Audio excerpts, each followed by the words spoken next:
specific. Yeah, right. what's the definition of What is consciousness? the definition to you?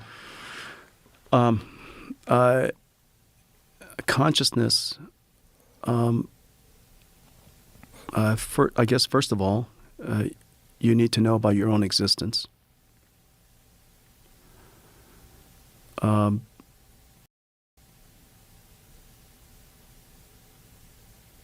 You have to have experience, not just knowledge and intelligence.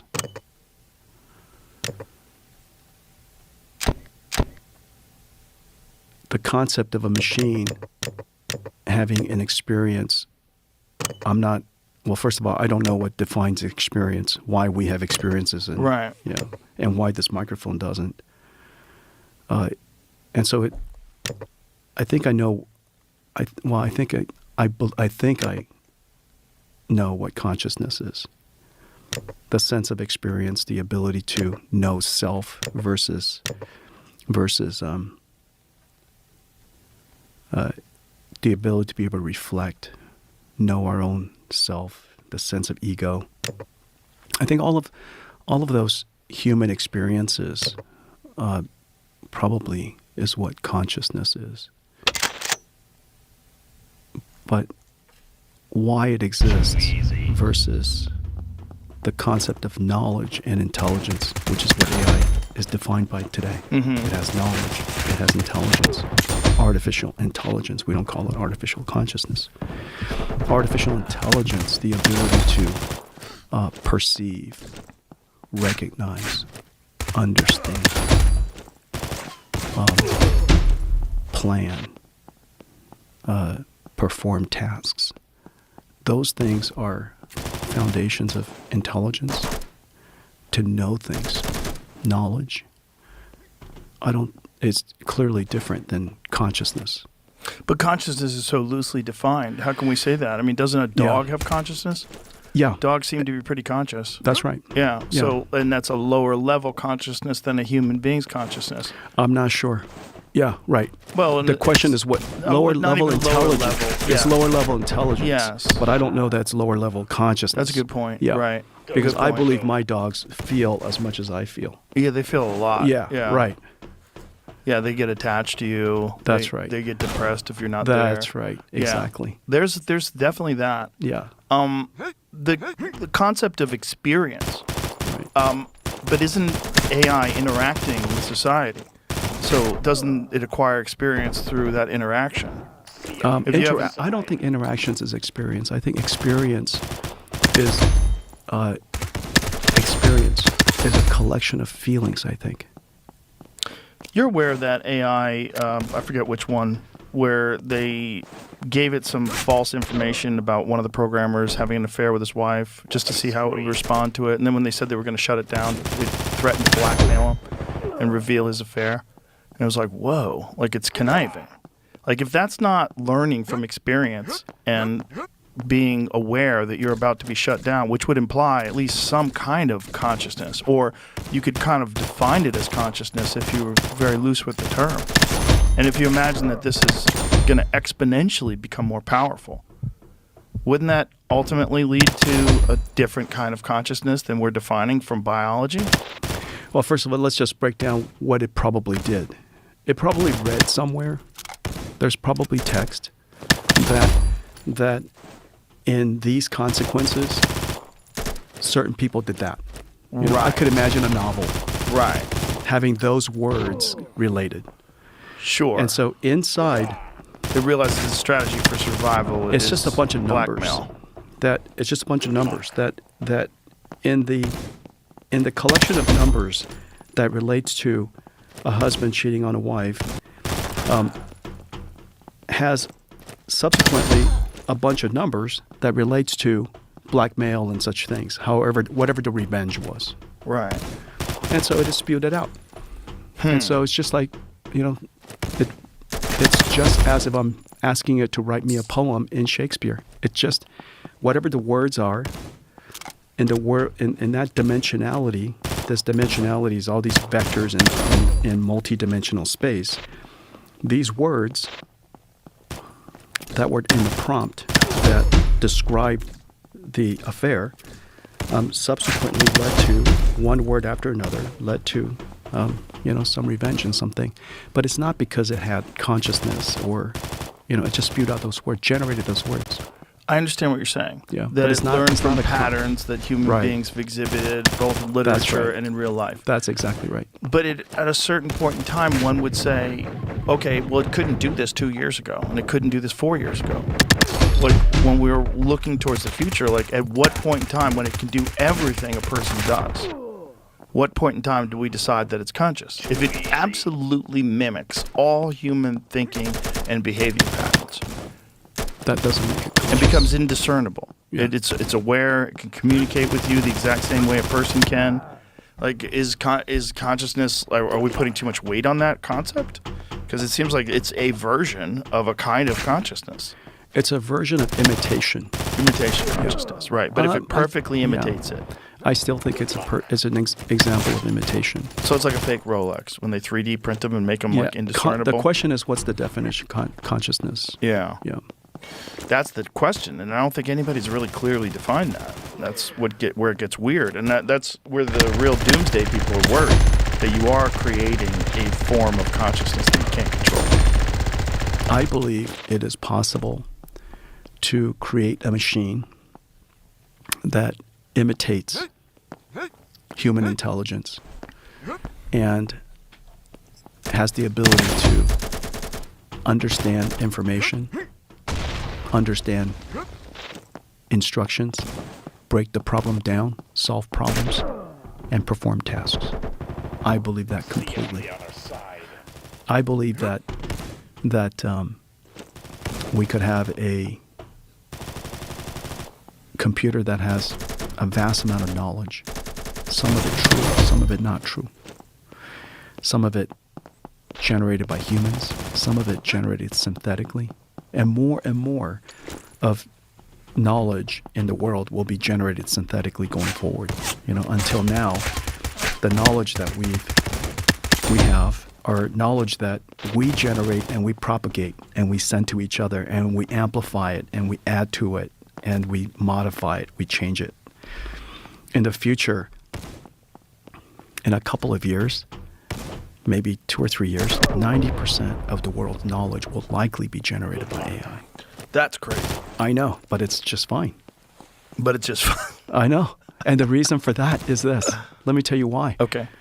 It's because what difference does it make to me that I am learning from a textbook that was generated by a bunch of people I didn't know, or written by a book that, from somebody I don't know, to knowledge generated by AI computers that are assimilating all of this and resynthesizing things.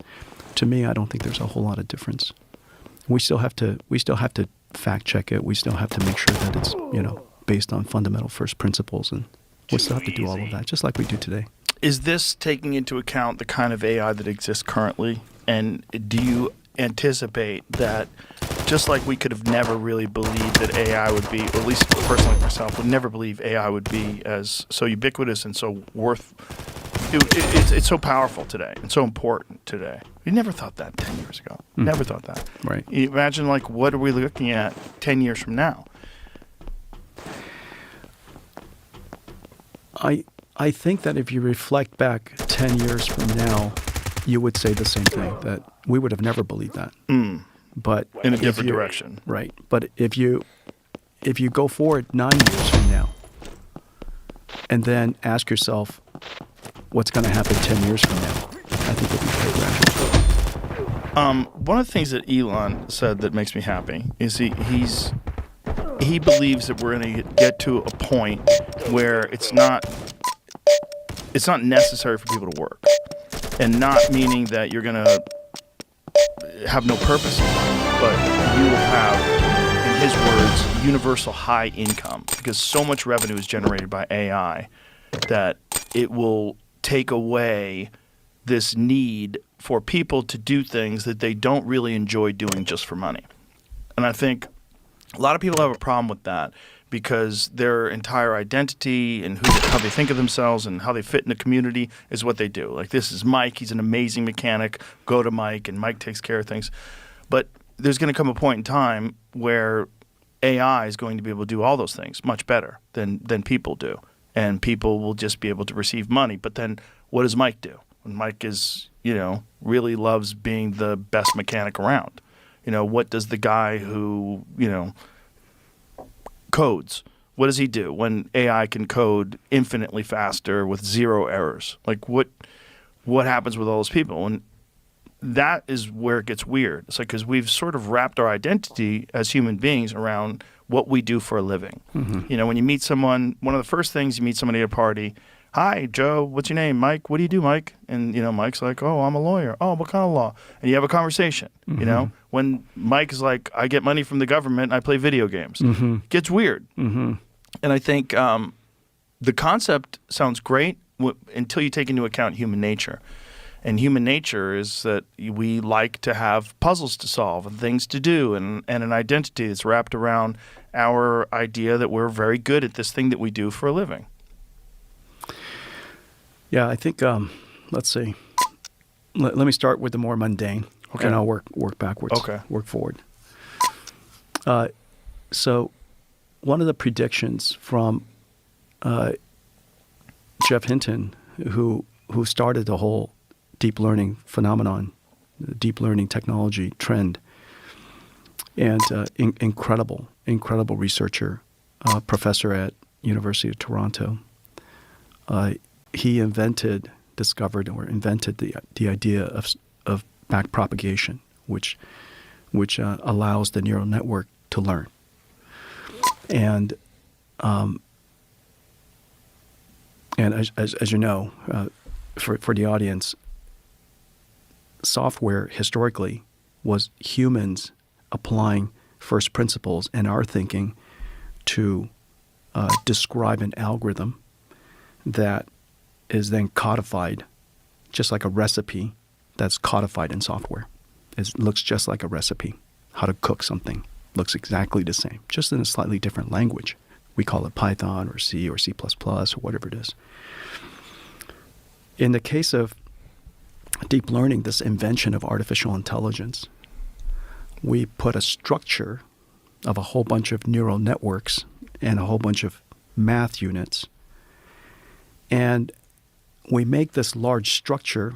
It's like a switchboard of little mathematical units, and we connect it all together. And we give it the input that the software would eventually receive. And we just let it randomly guess what the output is. And so we say, for example, the input could be a picture of a cat. And one of the outputs of the switchboard is where the cat signal is supposed to show up. And all of the other signals, the other one's a dog, the other one's an elephant, the other one's a tiger, and all of the other signals are supposed to be 0 when I show it a cat, and the one that is a cat should be 1. And I show it a cat through this big, huge network of switchboards and math units, and they're just doing multiplies and adds, okay? And this switchboard is gigantic. The more information you're going to give it, the bigger this switchboard has to be. And what Jeff Hinton discovered was a way for you to guess that, put the cat signal in, put the cat image in, and that cat image, could be a million numbers, because it's, a megapixel image, for example. And it's just a whole bunch of numbers, and somehow from those numbers, it has to light up the cat signal. Okay, that's the bottom line. And the first time you do it, it just comes up with garbage. And so it says the right answer is cat. And so you need to increase this signal and decrease all of the other, and back propagates the outcome through the entire network. And then you show it another, now it's an image of a dog, and it guesses it, takes a swing at it, and it comes up with a bunch of garbage. And you say, no. The answer is, this is a dog. I want you to produce dog. and all of the other other outputs have to be 0, and I want to back propagate that, and just do it over and over and over again. It's just like showing a kid, this is an apple, this is a dog, this is a cat, and you just keep showing it to them until they eventually get it. Okay, well, anyways, that big invention is deep learning. That's the foundation of artificial intelligence. A piece of software that learns from examples. That's basically machine learning, a machine that learns. And so one of the big first applications was image recognition. And one of the most important image recognition applications is radiology. Mm. And so he predicted about 5 years ago that in 5 years' time, the world won't need any radiologists because AI would have swept the whole field. Well, it turns out AI has swept the whole field. That is completely true. Today, just about every radiologist is using AI in some way. And what's ironic, though, what's interesting is that the number of radiologists has actually grown. And so the question is why? That's kind of interesting, right? It is. And so the prediction was, in fact, that 30 million radiologists will be wiped out. But as it turns out, we needed more. And the reason for that is because the purpose of a radiologist is to diagnose disease, not to study the image. The image studying is simply a task in service of diagnosing the disease. And so now, the fact that you could study the images more quickly and more precisely without ever making a mistake and never gets tired. You could study more images. You could study it in 3D form instead of 2D because, the AI doesn't care whether it studies images in 3D or 2D. You could study it in 4D. And so now you could study images in a way that radiologists can't easily do, and you could study a lot more of it. And so the number of tests that people are able to do increases. And because they're able to serve more patients, the hospital does better. They have more clients, more patients. As a result, they have better economics. When they have better economics, they hire more radiologists because their purpose is not to study the images. Their purpose is to diagnose disease. And so the question is, what I'm leading up to is, ultimately, what is the purpose? What is the purpose of the lawyer? And has the purpose changed? What is the purpose? One of the examples that I gave that I would give is, for example, if my car became self-driving, will all chauffeurs be out of jobs? The answer probably is not, because for some chauffeurs, for some people who are driving you, they could be protectors. Some people, they're part of the experience, part of the service. So when you get there, they could take care of things for you. And so for a lot of different reasons, not all chauffeurs would lose their jobs. Some chauffeurs would lose their jobs.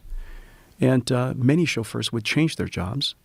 And the type of applications of autonomous vehicles will probably increase. The usage of the technology would then find new homes. And so I think you have to go back to what is the purpose of a job? Like, for example, if AI comes along, I actually don't believe I'm going to lose my job because my purpose isn't to, I have to look at a lot of documents. I study a lot of emails. I look at a bunch of diagrams, The question is, what is the job? And the purpose of somebody probably hasn't changed. A lawyer, for example, help people. That probably hasn't changed. Studying legal documents, generating documents, is part of the job, not the job. But don't you think there's many jobs that AI will replace? If your job Particularly is automation. the task. Yeah, if your job is the task. Right. So automation. Yeah. Factory if your workers. job, if your job is the task. That's a lot of people. It could be a lot of people, but it'll probably generate, like, for example, let's say I'm super excited about the robots Elon's working on. It's still a few years away. When it happens, there's a whole new industry of technicians and people who have to manufacture the robots, right? Mm-hmm. And so that job never existed. And so you're going to have a whole industry of people taking care of, like, for example, all the mechanics and all the people who are building things for cars, supercharging cars. That didn't exist before cars, and now we're going to have robots. You're going to have robot apparels. So a whole industry of, right? Isn't that right? Because I want my robot to look different than your robot. Oh God! And so you're gonna have a whole, apparel industry for robots. You're gonna have mechanics for robots, and you have, people who comes Don't and you think maintain that'll all your be robots. automated though? No, You don't think so? You No, don't think that'll not be all all of done it. by other robots? eventually, and then there'll be something else. So Yeah. you think ultimately people just adapt, except if you are the task, That's which right. is a large percentage of the workforce. If your job is just to chop vegetables, Cuisinart's going to replace you. Yeah. So people have to find meaning in other things. Your job has to be more than the task. What do you think about Elon's belief that this universal basic income thing will eventually become necessary? Many people think that. Andrew Yang thinks Yeah. that. That's a quite, he was one of the first people to sort of sound that alarm during the 2020 election.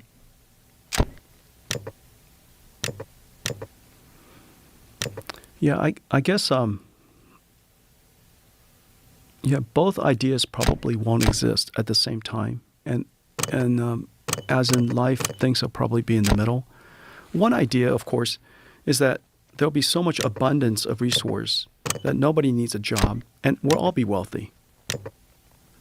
On the other hand, we're going to need universal basic income. Both ideas don't exist at the same time. Right.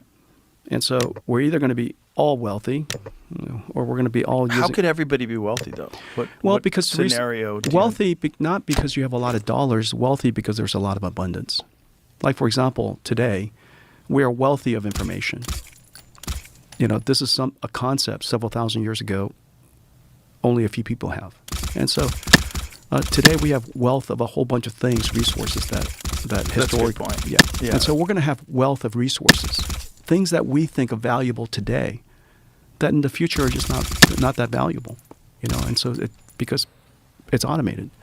And so I think the question maybe partly it's hard to answer, partly because it's hard to talk about infinity, and it's hard to talk about a long time from now. And the reason for that is because there's just too many scenarios to consider. But I think in the next several years, call it 5 to 10 years, there's several things that I believe in hope. And I say hope because I'm not sure. One of the things that I believe is that the technology divide will be substantially collapsed. And of course, the alternative viewpoint is that AI is going to increase the technology divide. Now, the reason why I believe AI is going to reduce the technology divide is because we have proof. The evidence is that AI is the easiest application in the world to use. ChatGPT has grown to almost 1 billion users, frankly, practically overnight. And if you're not exactly sure how to use, everybody knows how to use ChatGPT, just say something to it. If you're not sure how to use ChatGPT, you ask ChatGPT how to use it. No tool in history has ever had this capability. A Cuisinart, if you don't know how to use it, you're kind of screwed. You're going to walk up to it and say, how do you use a Cuisinart? You're going to have to find somebody else. And so, but an AI will just tell you exactly how to do it. Anybody could do this. It'll speak to you in any language. And if it doesn't know your language, you'll speak it in that language, and it'll probably figure out that it doesn't completely understand your language, learns it instantly, and comes back and talk to you. And so I think the technology divide has a real chance, finally, that you don't have to speak Python or C++ or Fortran. You can just speak human, and whatever form of human you like. And so I think that has a real chance of closing the technology divide. Now, of course, the counter-narrative would say that AI is only going to be available for the nations and the countries that have a vast amount of resources, because AI takes energy and AI takes a lot of GPUs and factories to be able to produce the AI. No doubt at the scale that we would like to do in the United States. But the fact of the matter is, your phone's going to run AI just fine, all by itself, in a few years. Today, it already does it fairly decently. And so the fact that every country, every nation, every society will have to benefit of very good AI. It might not be tomorrow's AI. It might be yesterday's AI. But yesterday's AI is freaking amazing. In 10 years' time, 9-year-old AI is going to be amazing. You don't need 10-year-old AI. You don't need frontier AI like we need frontier AI because we want to be the world leader. But for every single country, everybody, I think the capability to elevate everybody's knowledge and capability and intelligence, that day is coming. The Octagon isn't just in Las Vegas anymore. It's right in your hands with DraftKings Sportsbook, the official sports betting partner of UFC. Get ready because when Dvalishvili and Yan face off again at UFC 323, every punch, every takedown, every finish, it all has the potential to pay off in real time. New customers bet just $5, and if your bet wins, you get paid $200 in bonus bets. And hey, Missouri, the wait is over. DraftKings Sportsbook is now live in the Show Me State. Download the DraftKings Sportsbook app and use promo code Rogan. That's code Rogan to turn $5 into $200 in bonus bets if your bet wins. In partnership with DraftKings, the crown is yours. Gambling problem? Call 1-800-GAMBLER. In New York, call 877-8-HOPE-NY or text HOPE-NY 467-369. In Connecticut, help is available for problem gambling. Call 888-789-7777 or visit ccpg.org. Please play responsibly. On behalf of Boot Hill Casino and Resort in Kansas, pass-through of per-wager tax may apply in Illinois. 21 and over. Age and eligibility varies by jurisdiction. Void in Ontario. Restrictions apply. Bet must win to receive bonus bets which expire in 7 days. Minimum odds required. For additional terms and responsible gaming resources, see dkng.co/audio. Limited time offer. And also energy production, which is the real bottleneck when it comes to third world countries and That's right. electricity and all the resources that we take for granted. Almost everything is going to be energy constrained. And so if you take a look at one of the most important technology advances in history is this idea called Moore's Law. Moore's Law started basically in my generation. And my generation is the generation of computers. I graduated in 1984, and that was basically at the very beginning of the PC revolution and the microprocessor. And every single year, it approximately doubled. And we describe it as every single year we double the performance. But what it really means is that every single year, the cost of computing halved. And so the cost of computing in the course of 5 years reduced by a factor of 10. The amount of energy necessary to do computing, to do any task, reduced by a factor of 10. Every single 10 years, 100, 1,000, 10,000, 100,000, so on and so forth. And so each one of the clicks of Moore's Law, the amount of energy necessary to do any computing reduced. That's the reason why you have a laptop today when back in 1984, it sat on the desk. You got to plug in. It wasn't that fast, and it consumed a lot of power. Today, it is only a few watts. And so Moore's Law is the fundamental technology trend that made it possible. Well, what's going on in AI? The reason why NVIDIA's here is because we invented this new way of doing computing. We call it accelerated computing. We started it 33 years ago. It took us about 30 years to really made a huge breakthrough. In that 30 years or so, we took computing, probably a factor of, well, let me just say like the last 10 years. The last 10 years, we improved the performance of computing by 100,000 times. Whoa. Imagine a car over the course of 10 years, it became 100,000 times faster. Or at the same speed, 100,000 times cheaper. Or at the same speed, 100,000 times less energy. If your car did that, it doesn't need energy at all. What I'm trying to say is that in 10 years' time, the amount of energy necessary for artificial intelligence for most people will be minuscule, utterly minuscule. And so we'll have AI running in all kinds of things and all the time because it doesn't consume that much energy. And so if you're a nation that uses AI for, almost everything in your social fabric, of course you're going to need these AI factories. But for a lot of countries, I think you're going to have excellent AI, and you're not going to need as much energy. Everybody will be able to come along. That's my point. So currently, that is the big bottleneck, right? Is energy. Yeah, it is the bottleneck. The bottleneck. Yeah. So was it Google that is making nuclear power plants to operate one of its AI factories? Oh, I haven't heard that. But I think in the next 6-7 years, I think you're going to see a whole bunch of small nuclear reactors. And by small, like how big are you talking about? Hundreds of megawatts, yeah. Okay. And that these will be local to whatever right. specific company they have? That's right. We'll all be power generators. Whoa. Just like your, somebody's farm. It probably is the smartest way to do it, right? And Certainly it takes the burden off. cleanest. Yeah, it takes the burden off the grid. It takes, Yeah. and you could build as much as you need, and you can contribute back to the grid. It's a really important point that I think you just made about Moore's law and the relationship to pricing. Because, a laptop today, like you can get one of those little MacBook Airs. They're incredible. They're It's so incredible. thin, unbelievably powerful. Battery You don't life ever is have to crazy. charge it. Yeah, battery life's crazy. And it's not that expensive, relatively speaking. Like something like that. I remember when... And that's just Moore's law. Right. Then there's the NVIDIA law. Oh, Just right, the law Yeah. I was talking to you about, Yeah. the computing that we Right. invented. right. The reason why we're here, this new way of doing computing, is like Moore's law on energy drinks. I mean, it's it's like Moore's law. it's like Moore's law on Joe Rogan. Wow. That's interesting. Yeah, that's us. So explain that. This chip you brought to Elon, what's the significance of this? Like, why is it so superior? And so,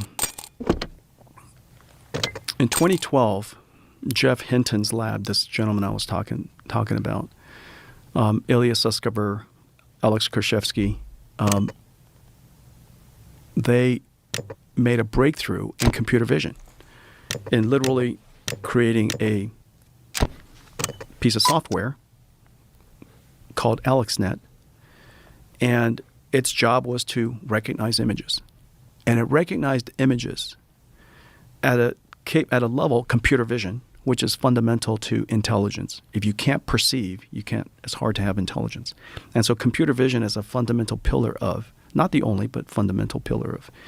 And so breaking computer vision, or breaking through in computer vision, is pretty foundational to almost everything that everybody wants to do in AI.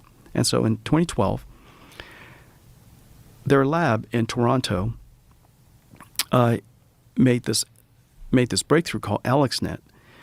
And AlexNet was able to recognize images so much better than any human-created computer vision algorithm in the 30 years prior.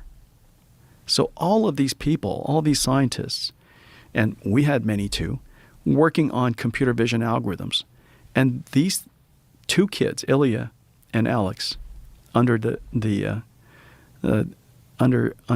Jeff Hinton, took a giant leap above it. And it was based on this thing called AlexNet, this neural network. And the way it ran, the way they made it work was literally buying 2 NVIDIA graphics cards. Because NVIDIA's GPUs, we've been working on this new way of doing computing.